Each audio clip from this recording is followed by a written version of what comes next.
আমাদের অত্যন্ত ভালো আমরা রেসপন্স পাইছি। আমাদের প্রত্যেকটা হলে সম্পূর্ণভাবে ফিল আপ হয়ে আছে। আমরা বাপা থেকে চেষ্টা করতেছি বাংলাদেশে ফুড আইটেমের এক্সপোর্টকে কীভাবে বাড়ানো যায়, ডে বাই ডে কীভাবে ইনক্রিজ করা যায় সেটা নিয়ে কাজ করতেছি। আমরা কিছুদিন আগেই দুবাই ফুড ফেয়ার থেকে আসলাম, সেখানেও বাংলাদেশের পণ্যের প্রতি বিদেশিদের যে আগ্রহ দেখলাম, আমরা সেখানে খুবই ভালো রেসপন্স পেয়েছি সবাই, এবং ভালো ভালো কাস্টমার পেয়েছি। আমরা ইনস্ট্যান্ট অর্ডার পেয়েছি এবং অনেকের আমাদের সাথে যোগাযোগ করবে, তারা দেশে গিয়ে করসপন্ডিং করে বিজনেস করবে, এইভাবে আমাদেরকে অনেকে আশা দিয়েছেন। আমরা বিদেশের বাড়িতে এক্সপোর্ট করতে গিয়ে, ফেয়ার করতে গিয়ে আমাদেরকে অনেক শ্রম দিতে হয়, অনেক টাকা খরচ করতে হয়, সময় দিতে হয়। কিন্তু আমার দেশে যখন একটা ফুড ফেয়ার হয় সেটা আমরা অনেক ইজিতেই এখানে অ্যাটেন্ড করতে পারি এবং আমরা ফলপ্রসূ হতে পারি।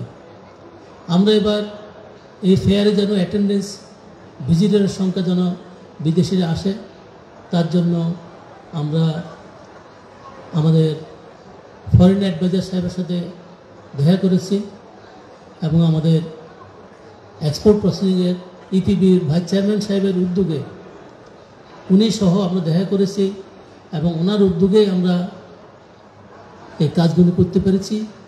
আমরা সকল এমবিসিকে চিঠি দিয়েছি যেন তারা তাদের দেশে, ওই দেশে উনি যেই দেশে অ্যাম্বাসেডার দায়িত্ব পালন করতেছেন, ওই দেশে যেন ব্যবসায়ীদের মাঝে আমাদের এই নিউজটা দেওয়া হয়, আমাদের এই ফুড ফেয়ারের নিউজটা যেন যায়।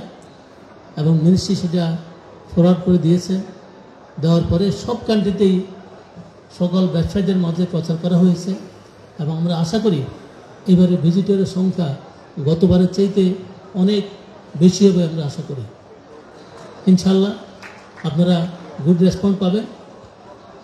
এর পাশাপাশি আমি আমাদের ভাইস চেয়ারম্যান সাহেব ইপিবির, ওনার সাথে আমার দুবাইতে অনেকক্ষণ কথা হয়েছে।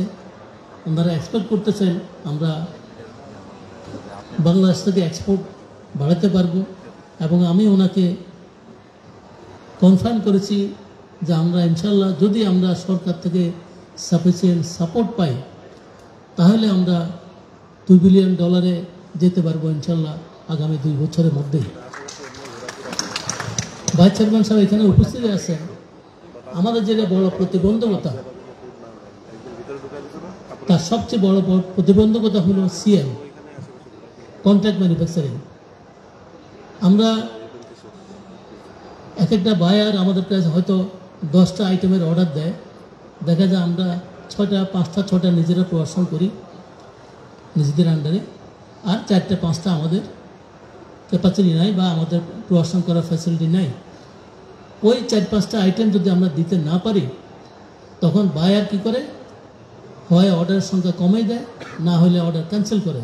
তাদের কথা হলো তুমি যদি আমাকে হোল আইটেম দিতে না পারো, আমি আবার এই 4-5টা আইটেম কার কাছে যাব ইম্পোর্ট করার জন্য? তখন তো আমাদের অর্ডারটা ক্যান্সেল করে দিয়ে দেখা যায় সে ইন্ডিয়ার থেকে সব আইটেম পায়, সে ইন্ডিয়া থেকে নিয়ে যায় বা পাকিস্তান থেকে নিয়ে যায়। এভাবে আমরা অনেক অর্ডার হারাচ্ছি। ভিসি সাহেব, আপনি এক্সপোর্টের সাথে ইনভলভ, এটি বড় দায়িত্বে আছেন আপনি। আমার মনে হয় আপনি যদি উদ্যোগ নেন তাহলে আমরা এই সিএমের পারমিশনটা আমরা পাবো। পারমিশন বলতে সিএম কন্ট্রাক্ট করে যদি আমরা ম্যানুফ্যাকচারিং করি, এক্সপোর্ট করি, তাহলে আমরা ইনসেন্টিভ পাবো। আমাদের প্রশ্ন হলো ইনসেন্টিভ নিয়ে। এক্সপোর্ট আমি করতে পারতেছি কিন্তু আমি ইনসেন্টিভ পাচ্ছি না। তো যদি আপনি উদ্যোগ নেন ইনশাল্লাহ আমরা আশা করি এই সিএমএ আমরা ইনসেন্টিভ পাবো, তাহলে আমাদের পক্ষে সম্ভব $2 বিলিয়ন অল্প সময়ের মধ্যে যাওয়া। তো আমি আশা করি আপনি সিএমের ব্যাপারটাকে উদ্যোগ নেবেন এবং আমাদের এই সমস্যাটাকে সমাধান করবেন। পৃথিবীতে এমন কোনো ফ্যাক্টরি এখনো হয় নাই যে ফুডের অল আইটেমস প্রোডাকশন করে। কেউ নেই, কারো পক্ষে সম্ভব নয়, কারণ ফুডের আইটেমের কোনো শেষ নেই। তো কাজে আমাদেরকে এই সাপোর্টটা যদি আপনি দেন, আমরা উপকৃত হব এবং আমরা এই দেশে ফরেন কারেন্সি আনতে বড় রকম একটা ভূমিকা রাখতে পারবো, এদেশের জিডিপিতে ভূমিকা রাখতে পারবো। আপনারা আমাদেরকে চাউলের এক্সপোর্টের অনুমোদন দিয়েছেন। দীর্ঘদিন আমরা এটা নিয়ে সরকারের সাথে অনেক আলাপ আলোচনা করেছি, সেখানেও ইপিবির ভাইস চেয়ারম্যান সাহেবের ভূমিকা ছিল বড়, উনি অনেক ভূমিকা রেখেছেন। তো আশা করি সিএমের উপর যদি উনি ভূমিকা রাখেন তাহলে আমরা এটা সমাধান খুঁজে পাব। তো আমরা এই ফেয়ার থেকে ইনশাল্লাহ যদি ভালো রেসপন্স পাই তাহলে আমাদের বিজনেস বাড়বে এবং আমরা ফরেন কারেন্সি দিতে পারবো। আমাদের অন্যদিকে একটা সমস্যা যেটা হয়ে গেছে সেটা হলো আমাদের 20% ছিল ইনসেন্টিভ, এখন সেটা নেমে আসছে মাত্র 10%। তারপরেও আমরা চেষ্টা করতেছি যে কীভাবে এক্সপোর্ট বাড়ানো যায়। আমরা আমাদের যে প্রতিবন্ধকগুলো আছে আপনারা ইপিবির থেকে আশা করি সহায়তা পারবো, সে আশা রাখি। এবং আমি ওনার সামনে আজ সত্য কথা বলতে হয় যে উনি যেভাবে উদ্যোগ নিয়েছেন, আমরা অতীতে এই ধরনের ভূমিকা রাখতে কাউকে দেখি নাই, উনি যে ভূমিকা রাখছেন।